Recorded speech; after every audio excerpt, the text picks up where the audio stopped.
कला और संस्कृति को बढ़ावा देने के लिए नोएडा स्थित मारवा स्टूडियो में 3 दिवसीय 10वें ग्लोबल लिटरेरी फेस्टिवल नोएडा 2024 का आयोजन किया गया, जिसमें पहले दिन के तीसरे सत्र में शानदार कवि सम्मेलन कार्यक्रम का आयोजन किया गया। दीप प्रज्वलन के साथ कार्यक्रम की शुरुआत की गई।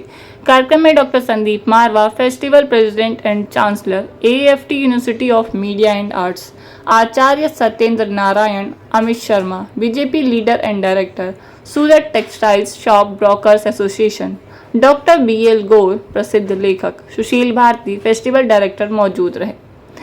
इस कार्यक्रम में बुके भेंट कर अतिथिगण का स्वागत किया गया। Doctor Sandeep Marwah, festival president and chancellor, AFT university of media and arts ने सभी लोगों का शुक्रिया किया और कहा कि हमारे देश की सारी संस्कृति कविताओं में लिखी है। यदि आप प्रेमचंद को पढ़ते हैं तो उन्होंने उस समय की समस्याओं के बारे में जो लिखा है वह आज भी निरंतर होती है।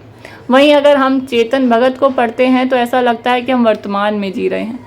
वहां मौजूदा अतिथिगण ने भी कविताओं के जरिए अपने विचारों को साझा किया। बता दें कि कार्यक्रम में प्रसिद्ध कवियों ने कविताओं के माध्यम से जागरूक किया, जिसमें कई विषयों पर कविताओं को सुनाया गया। कार्यक्रम में उपस्थित अतिथिगण को डॉक्टर संदीप मारवा द्वारा फेस्टिवल मोमेंटो देकर सम्मानित किया गया। साथ ही कार्यक्रम के समापन में सुशील भारती, फेस्टिवल डायरेक्टर द्वारा सभी अतिथिगण स्टूडेंट्स का धन्यवाद ज्ञापन किया गया। कवि सम्मेलन की संयोजिका में ही रहती हूँ।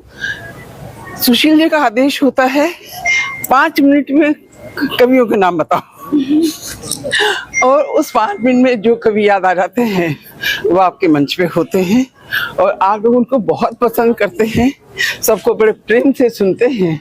इसलिए इवेंट अच्छा होता है, क्योंकि जो भी कार्य किया जाए वो निश्चल मन से किया जाए, निस्वार्थ होकर किया जाए। जो जिस कार्य में स्वार्थ आ जाता है उस कार्य में सफलता नहीं मिलती। जब हम निस्वार्थ होकर कार्य करते हैं तो हम सफल होते हैं। ये सब वो कवि हैं जो बहुत गहरे तक बैठे हुए हैं, बहुत गहराई से सोचते हैं, बहुत अच्छा लिखते हैं। पर आजकल जैसे हर जगह राजनीति है, साहित्य में भी राजनीति आ गई है। बहुत से ऐसे कवि जिनको बड़े मंच नहीं मिलते, वो इस मंच पे आके बहुत बड़ी बड़ी जगह जाते हैं। ये मंच उनको आगे बढ़ाने में प्रेरणा देता है और बहुत सुंदर मंच है ग्लोबल लिटरेरी फेस्टिवल, और आगे जाए, हमेशा इसी तरह चलता रहे। आप लोगों का सहयोग मिलता रहे, क्योंकि विद्यार्थियों का सहयोग मिलना बहुत जरूरी है। जब विद्यार्थी वक्त जुड़ जाता है तो उसके जो कवि होता है ना, उसको भी सुनाने में आनंद बहुत आता है। तो वो आनंद की अनुभूति, एक सुख होता है, एक आनंद होता है। सुख बाहरी चीजों का होता है और आनंद आत्मिक होता है, हृदय से होता है। तो साहित्य आत्मा से जुड़ा हुआ होता है, इसलिए वो हमें सुख आनंद देता है। और आनंद जो है ब्रह्मानंद सहोदर कहा जाता है। जैसे ईश्वर को प्राप्ति का आनंद होता है, ऐसे साहित्य को सुनने का आनंद होता है।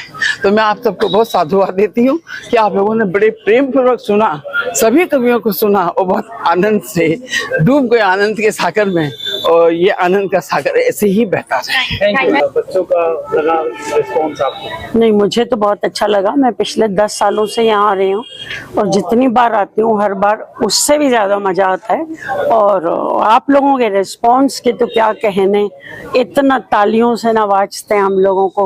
मतलब हमारा कविता सुनाने का ना और हौसला बढ़ता है। हालांकि टाइम निकल जाता है, पर अच्छा एक और सुना देते हैं, अच्छा एक और सुना देते हैं, वो बहुत मजा आता है। Thank you. जो कवि सम्मेलन हुआ उसके बारे में बता दीजिए। देखिए, आज का जो कवि सम्मेलन था मेरे दिल के इतने करीब था, उसके कुछ कारण हैं। सबसे पहली बात तो ये कि इतने सारे युवा चेहरे, चमकते हुए चेहरे, दमकते हुए चेहरे और मुस्कुराते हुए, और मेरी बात उन तक पहुंचती हुई मुझे याद करवा गया जब मैं रोमानिया में अपने छात्राओं को पढ़ाती थी। वो ऐसे ही घंटों मंत्रमुग्ध होकर के सुनते थे, और अर्मीनिया में भी इसी तरह का अनुभव हुआ, और वो आज मेरा अनुभव ताज़ा हो गया। दूसरी बात ये कि मैं आश्वस्त हूँ कि मेरी युवा पीढ़ी साहित्य से जुड़ रही है।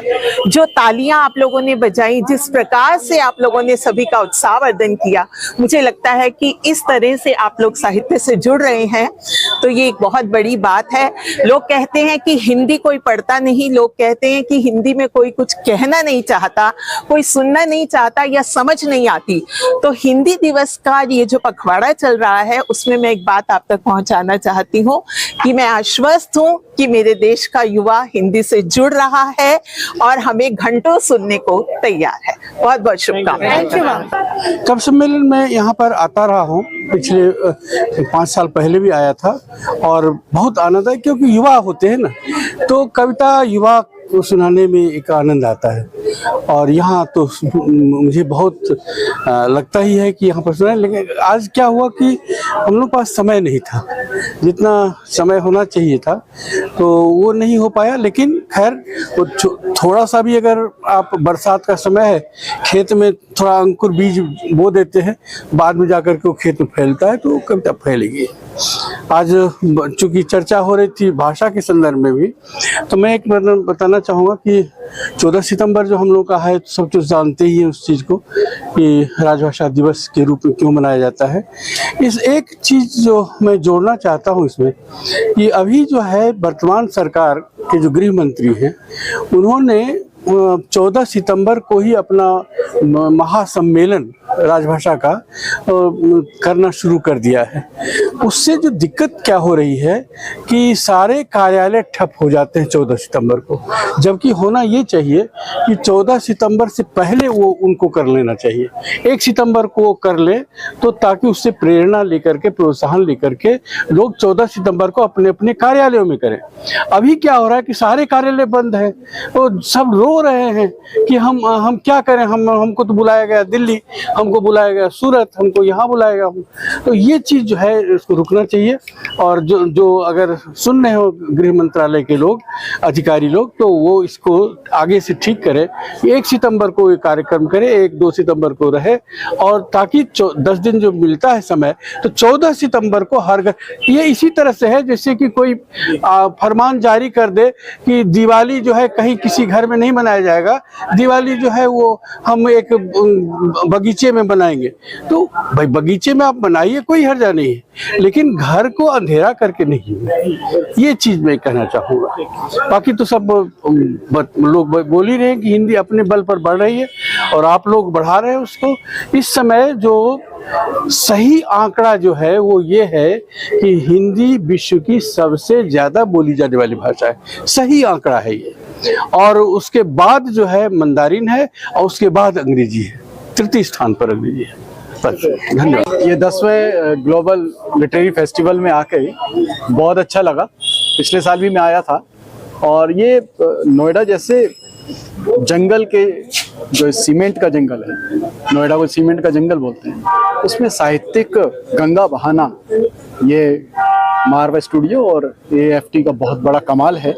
मैं साधुवाद देता हूँ, उन्हें बधाई देता हूँ कि बड़ा मुश्किल काम कर रहे हैं। मैं समझता हूँ कि अंधेरे में लालटेन लेकर चलने का प्रयास है, जो निश्चित रूप से सफल हो रहा है। इससे जितने स्थापित कवि हैं वो तो सबके सामने आते ही हैं, लेकिन नवोदित कवियों को भी जो प्लेटफॉर्म दे रहे हैं आप लोग, ये वास्तव में संदीप मारवा साहब और सुशील भारती जी बहुत बहुत बधाई के पात्र हैं। ये सिलसिला अनवरत चलता रहे, यात्रा जारी रहे। मेरी अनंत शुभकामनाएं। धन्यवाद। Thank you sir.